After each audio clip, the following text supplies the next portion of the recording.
Hey guys, it's Sonia here. Hello, hello. Welcome and thank you for joining me on this overcast, wintry Saturday in February. We are jumping back into the four-part series, as I just showed you three fingers, the four-part series that I started on episode 207. So that was part one. And if you haven't heard it, you're going to want to take a quick listen to it because it sets the foundation of what's to come. It sets the foundation that the storyline I use is completely fictional. I mean, it's somebody's story, it's not my story, and I've weaved bits and pieces in to make it so you can identify with it that much more. So we're literally picking up where we left off. I wanted to keep the next three episodes shorter, but keep in mind, I have some heart and hearts in here. So it's not going to be the next consecutive episodes, right? There's going to be some heart to hearts come up next.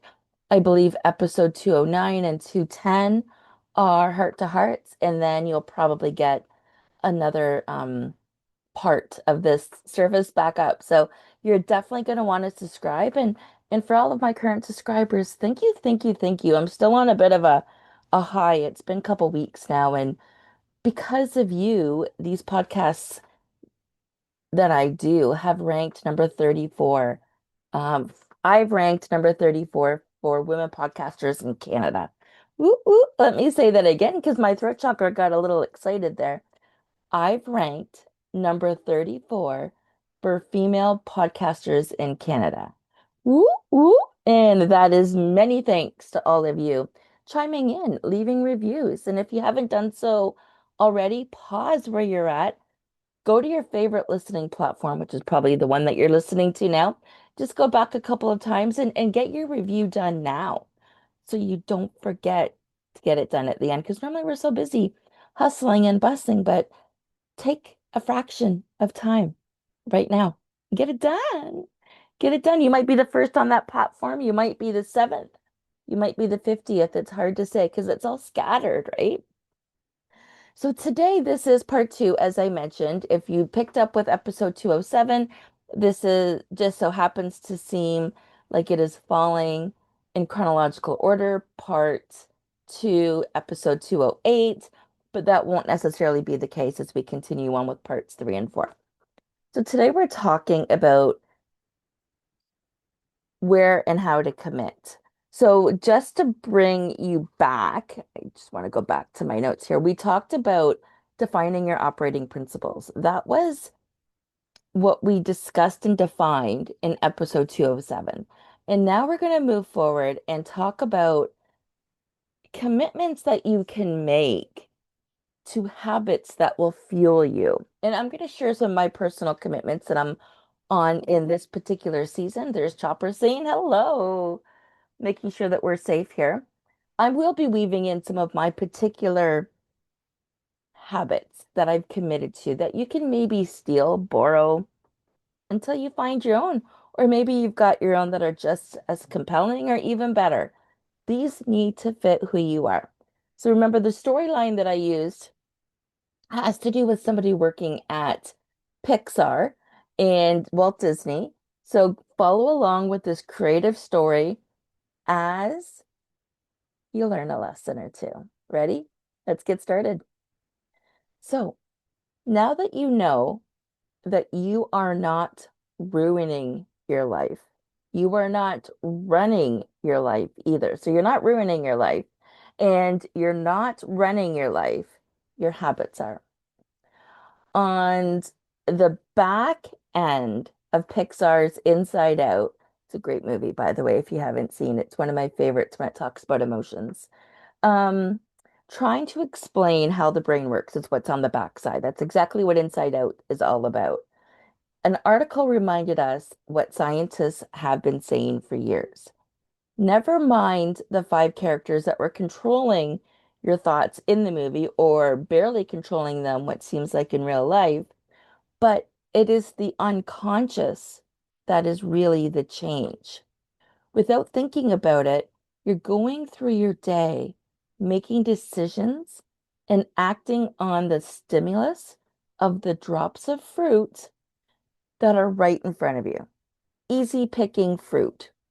You might believe that you're in control, but it's really just the muscle memory of your mind. That muscle memory is searching for how you've previously handled a situation or a scenario that looks very similar to the one that you're in, to the season that you're replicating, to that piece of advice or evidence that looks and feels so very familiar.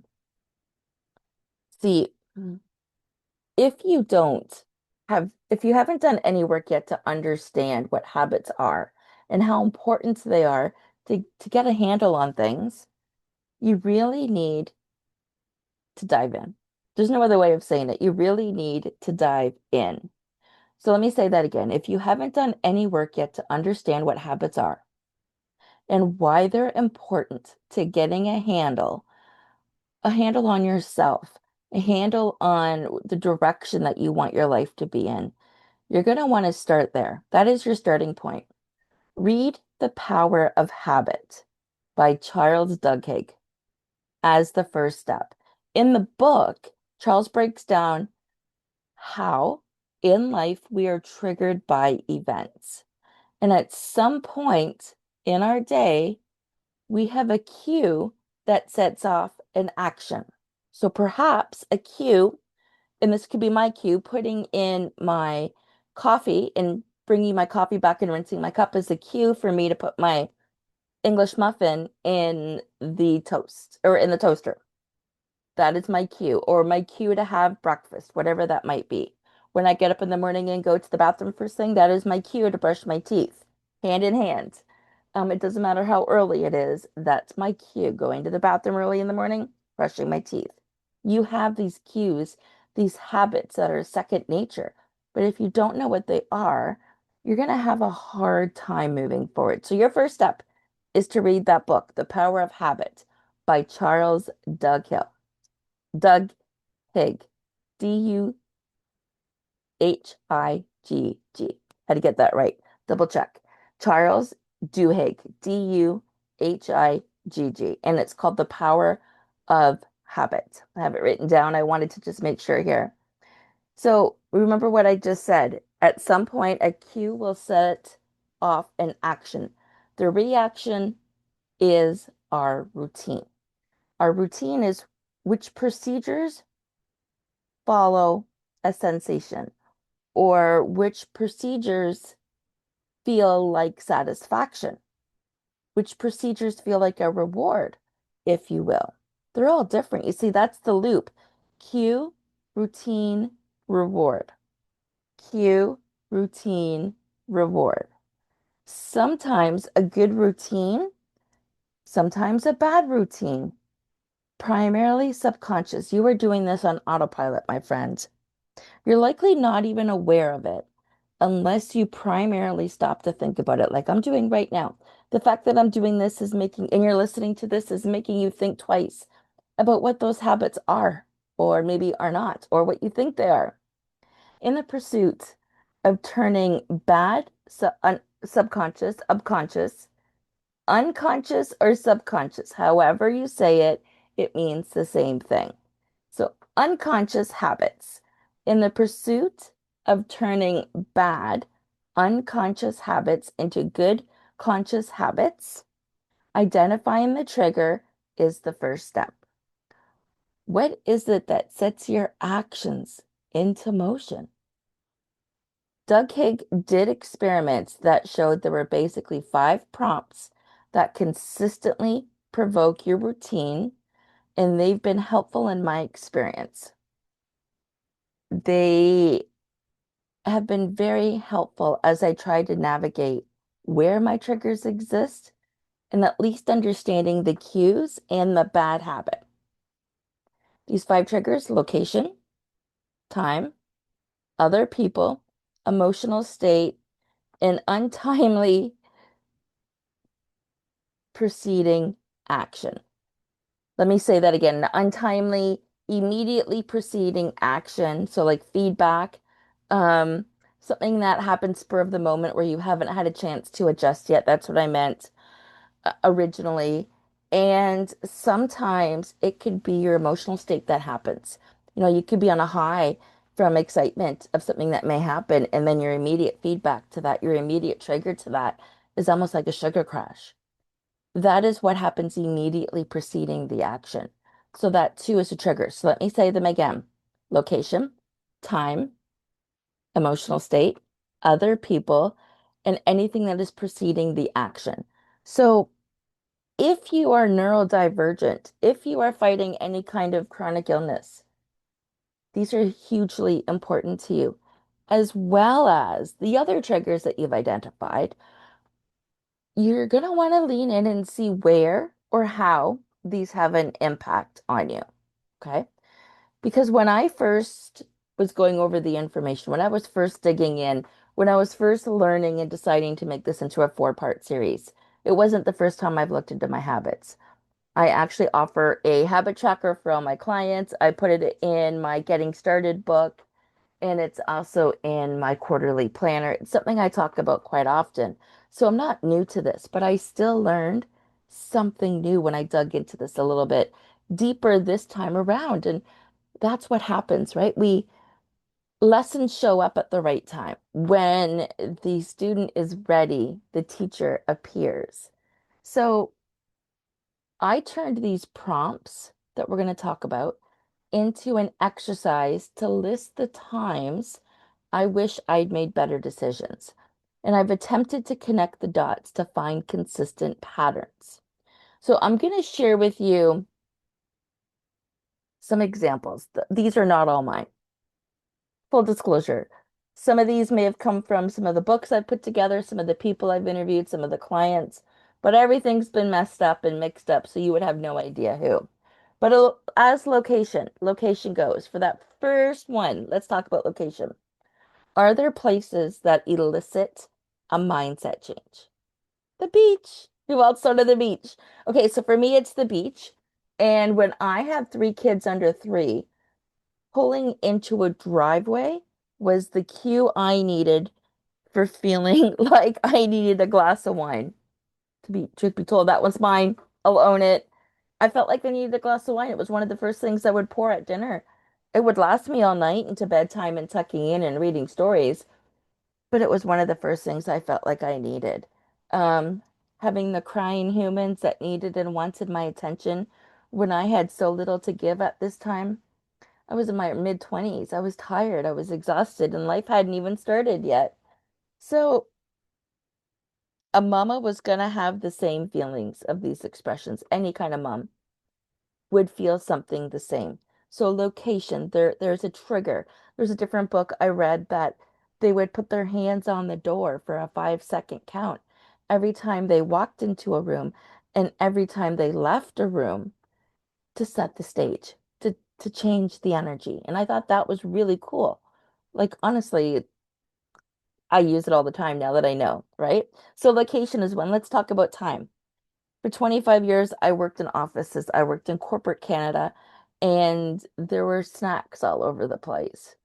Filing cabinets near my desk in a conference room at 3 p.m. or sometimes as early as 11 a.m. You could go meet at the water cooler, have a glass of water, and have something to drink. I could be on the best eating program of my life, yet, like a zombie, those particular times a day, I remember when I was in my 20s, this happened more so. I'd find myself going where others were. I would find myself going towards the conference room, going towards the lunchroom, going towards that water cooler. So for me, that time of day set precedent.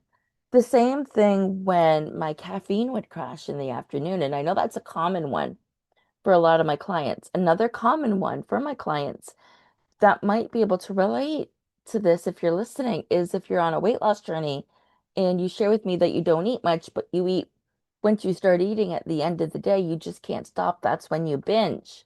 There's something about a certain time of day where it's almost like hats off, you can do what you need to do. You know who you are. You know exactly who you are. Okay, this third one, emotional state. When I'm feeling insecure, I turn to humor. Good news, I'm really funny. Bad news, deploying my humor when I feel threatened in a scenario is a thinly veiled attempt at using one of my strengths to overcome anything, something, anything. I perceive it as a weakness at the expense of others. So when you're in an emotional state, a highly emotional state, do you turn to humor, sarcasm? Do you withdraw? What is your trigger for that action? Other people, we all have fun with this one, but other people is a trigger. We all have certain people who can set us off, even if we just think of them. I've had bosses, I've had clients where I've given a refund within the first day because it wasn't alignment. Now, thank goodness that's only happened once. But other people can be a trigger. Other people can just fit at the wrong time, the wrong place, the wrong emotional state, and suddenly they're a trigger. And then we talked about this one at the beginning. Anything that happens immediately preceding the action. So as I'm fighting with my chronic illness these days, I've noticed more and more about what takes my energy and brings me very elevated. And when I'm quite elevated, I crash. Even if it's just a matter of anticipating feeling a certain way, I crash. And not that I'm not able to do anything, but I'm not really able to do much because I've crashed and I need to rest before I can do much. So I've learned that at trade shows, I've learned that at different events. Feedback is a thing. Your body is going to give you the best kind of feedback that's possible. There is no better feedback, and nobody else knows your body as well as you do. So if you're getting some sort of sacral nudge, an aha moment, lean into that. Pay attention to that. Even if you're a generator and you're supposed to wait 20 or like an emotional generator like I am and you're supposed to wait 24 hours, if you get some sort of immediate nudge, something that lights you up or takes your light and dims it altogether, that is something to be aware of, right? For me, it could have been my partner that triggered me proceeding an action, giving me a different reaction or result or conversation or something different than I would have expected. Perhaps an employee, somebody that works for you, or a customer form. Oh my gosh. How many times have you received some sort of negative feedback where a polite rendition would have worked just fine? Other people don't know your scenario, right? So anything that happens immediately preceding the action, as much as we need this feedback so we can adapt and grow, your initial response, my initial response to hearing that feedback could set me off, could set you off, right? Especially if you're neurodivergent and anxiety is a thing for you and you're in corporate and they say, or you're told, let's meet on Friday and it's Monday. What's that doing? Immediately, what is that doing to you?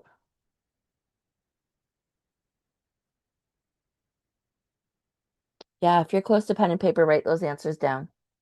I challenge you to think on that. I can tell you what that does to me. I won't take it. I can't. It unsettles me. My shoulders go up. I Here's the reality. If it was bad news, they're not going to wait 4 days to call me in for a meeting. But I don't think that way. Okay.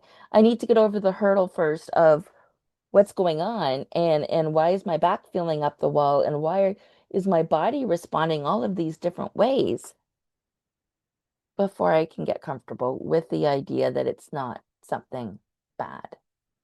And this might be you too. And if your boss says to you something like, let's wait till Friday, that could be location, time, emotional state, other people, and preceding the action. Your response to that could fall into all five of those buckets. And that too is something to be mindful of. You see, the question here, the question you really want to ask yourself is where are you at your best and where are you at your worst? What is it about that place, time, or other element that provokes your response? And what is it about your response that provokes a reward? Is there an alternative response that could still leave you feeling and wanting the reward? So I said I was going to share the two habits I was working on right now. and they're both measurable. And I don't have a reward yet, but I'm gonna have to have a reward for my 21 days. And so you know by now, unless you're just catching this mini episodes, that I am a neurodivergent coach who focuses on Gen X women, and I am fighting an invisible chronic illness myself. So I have a couple of challenges. We all have something up our sleeve.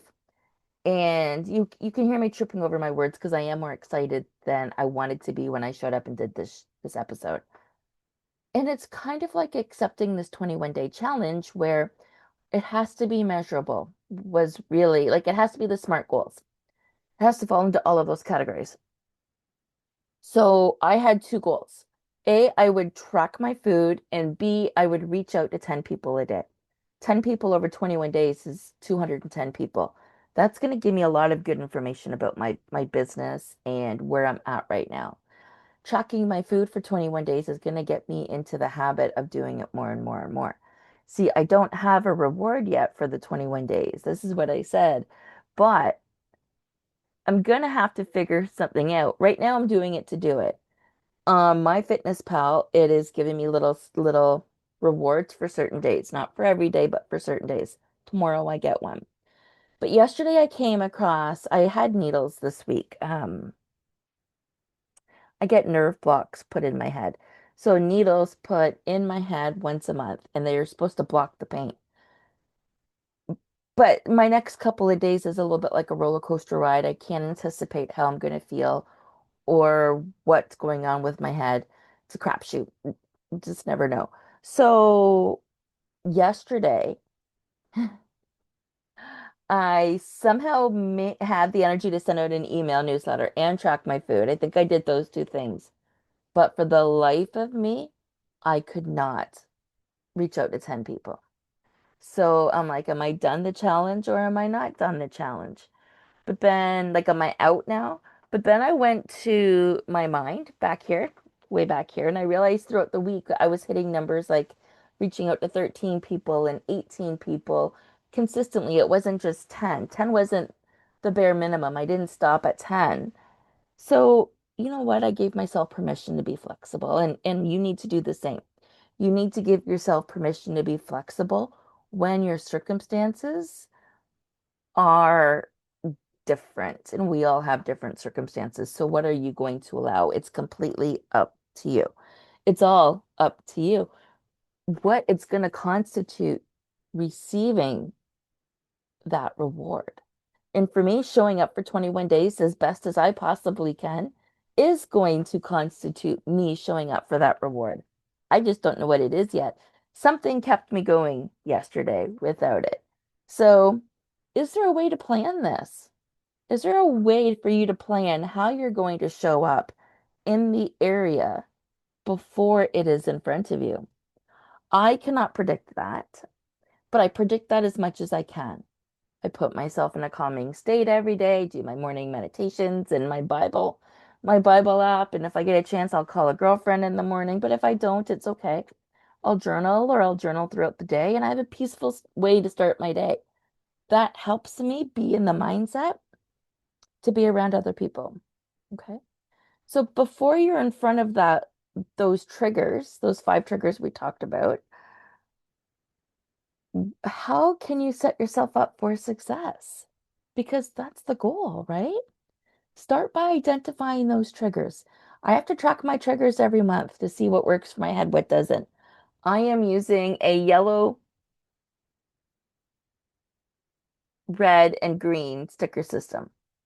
And just like the traffic light, that's exactly how I'm identifying my day, right? If you start to do that and you write your triggers down beside it, you're going to learn what they are.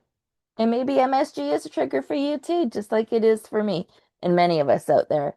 Once you identify your triggers, you can ask yourself if the response to those cues serve you or not. Maybe they're not serving you. Maybe that's part of the problem. If the response doesn't serve you, how do you create a new routine? How do you make that response different? What can you do to set yourself up for success ahead of time so you know you're not going to get triggered. So, in an environment where you're likely going to get triggered, are you going to put your hand on that door before walking in or out of that space to take a deep breath? Maybe hold it for 5 seconds, in for five, hold for five, exhale for five, wait five, and walk in. Is that what you're going to do? Are you going to try something of the sort before you start your day? If you want to be successful at making better, smarter, quicker, concise decisions, you better have a plan for how you're going to handle it when you encounter the things that steer you off track, the things that derail you, the decisions that leave you in a place where it's hard to bend one way or another. Set yourself up for success where you will no longer believe the lies that get in your way. Friends, sending you so much love. Am I doing it right? Is that heart right? Something like that, right? There we go. Today, every day, there we go. Those watching this just saw the hearts. I'm going to practice that a little bit more. Mwah. Thank you for watching today's episode 208, part two. And today we really dove into the habits that fuel you, flipping those habits around. And do I have a habit tracker here? If you do not have your habit tracker, just because I moved, I don't know where I have. Normally, I have one in my book, but I do, but I don't have a colored one in there. If you do not have your toolkit, which comes with affirmations, gratitudes, and a habit tracker, send me a quick email. Sonia Janice, so first name, last name, at gmail.com. Just say habit tracker in the subject line. Please send me my habit tracker. I would gladly send you the form to get yours. Have a great day, my beautiful friends. I'll also include that link in the show notes here. See you next time for part three. But remember, that might be in 3 or 4 episodes from now. So you're going to have to subscribe.